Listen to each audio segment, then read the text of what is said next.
TDL is the development language of Tally ERP9 and thus is a very significant element of Tally technology. There are numerous reasons why TDL is very suitable for development of Tally ERP9.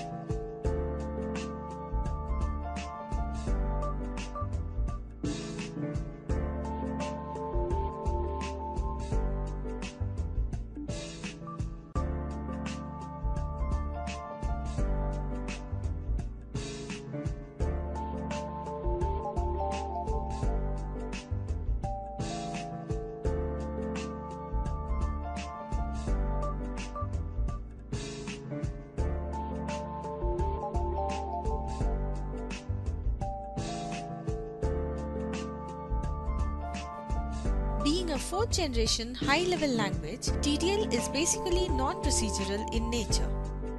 The entire code is composed of a set of definitions which belong to various categories. It's an object-oriented programming language. Actions in TDL take place based on user interaction. The action can be pressing a button, pressing a key, or selecting a menu item. TDL has got a number of advantages and is endowed with enormous capabilities.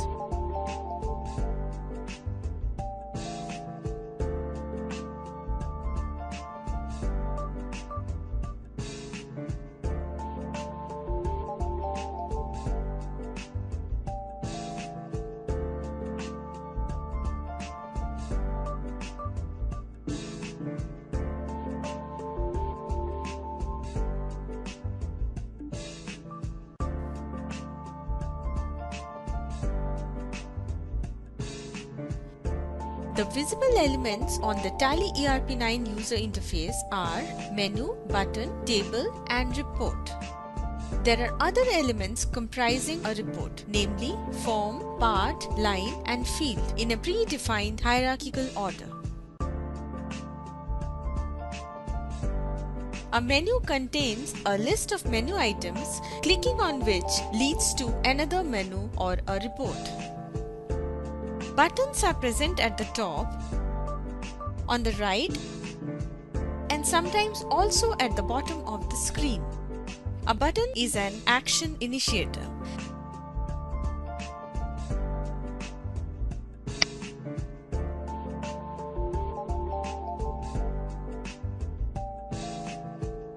The name of the report can be seen in the top left corner. A table gives a list of options to choose from while making an entry.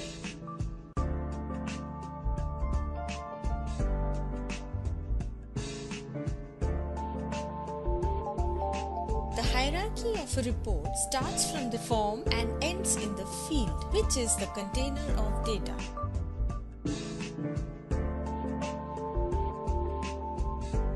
Let us make use of different colors for a part, line, and field to understand the concept better. A form contains a number of parts. A part contains a certain number of lines, and a line contains a number of fields. A part can further contain parts in the hierarchy. A line can further contain lines, and a field can further contain more fields within it. This gives more flexibility to the developer in designing the layout for different kinds of reports.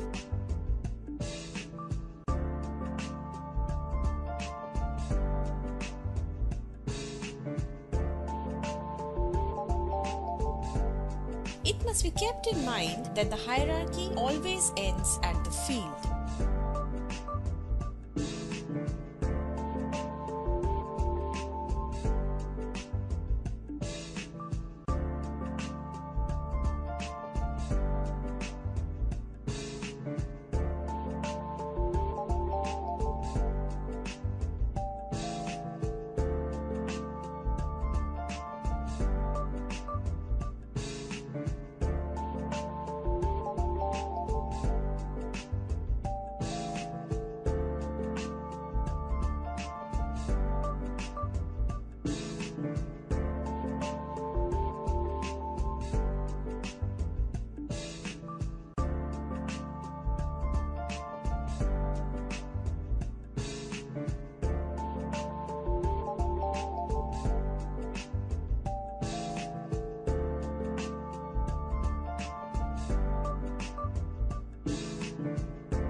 Definitions are the basic building blocks of a TDL program. For example, the menu and the report definitions.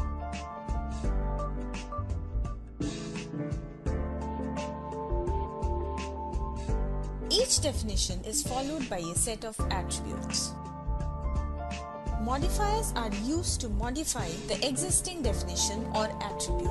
For example, the modifier use helps the programmer to reuse a previous definition. There are various symbols in TDL used for specific purposes. For example, the hash symbol, while reusing an existing definition, and the double semicolon used before a comment. A number of prefixes in TDL act as access specifiers. For example, the $$ prefix to access a function and the @ prefix to access a local formula value.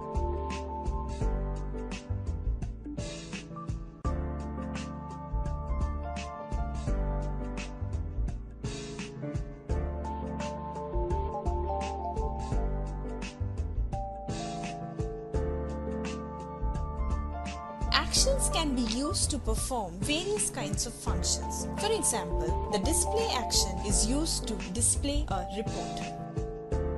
Functions are the procedural components of a TDL program.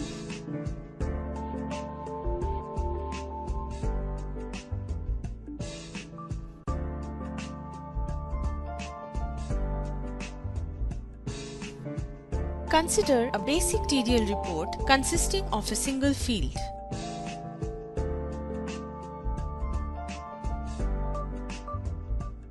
The set as attribute is used to set the value of the data within the field.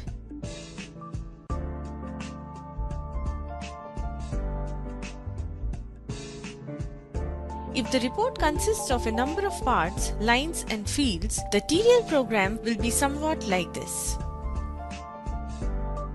We can always specify the dimensions for any interface element by making use of dimensional attributes.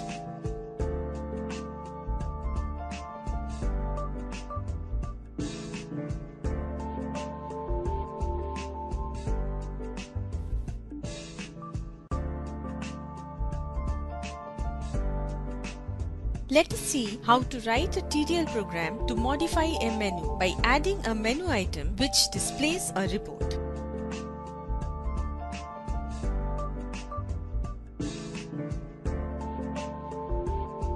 The attribute item is used to provide the name of the item to be added to the menu. This is followed by the action display. The name of the report to be displayed is specified as the parameter for the action display.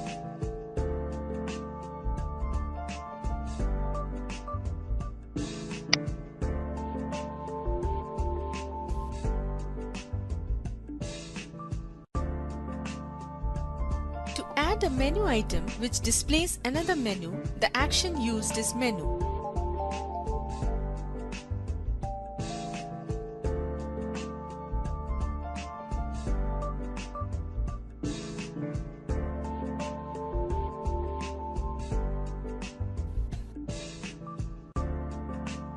Let us see a program which makes use of the modifier use. In this program, there are two fields which have been assigned two different styles for displaying the data by using the style attribute. Two style definitions have been created for the same. The second style definition reuses the first style definition and modifies the value for the height attribute. The other attributes are inherited as present in the first definition.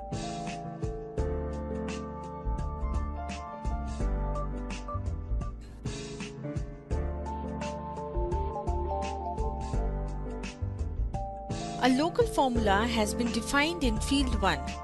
This value can be accessed in the same field by prefixing the local formula name with @sign.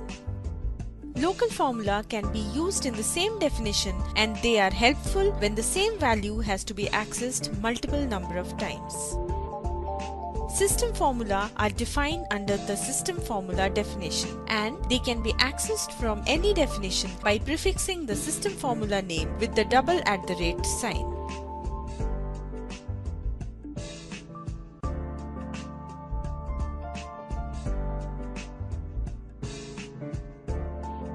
The name of the variable is declared in the report definition and its initial value is provided using the attribute set. The value of the variable can be accessed by using the double hash prefix. The value of a field can be accessed by prefixing the field's name with the hash sign.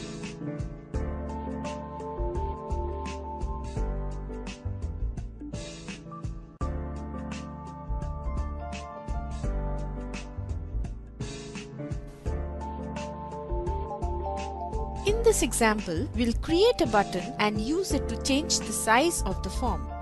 The button, along with its name, is declared within the form definition.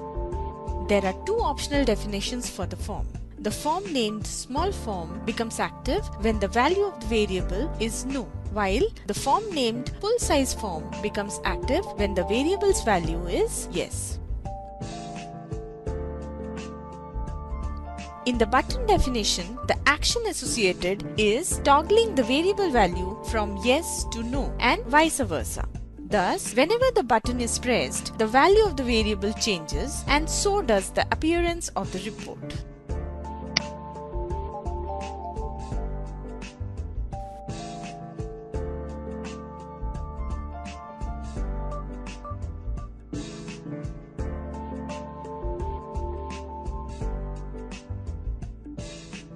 Hope that you are all set to dive into the depths of TDL.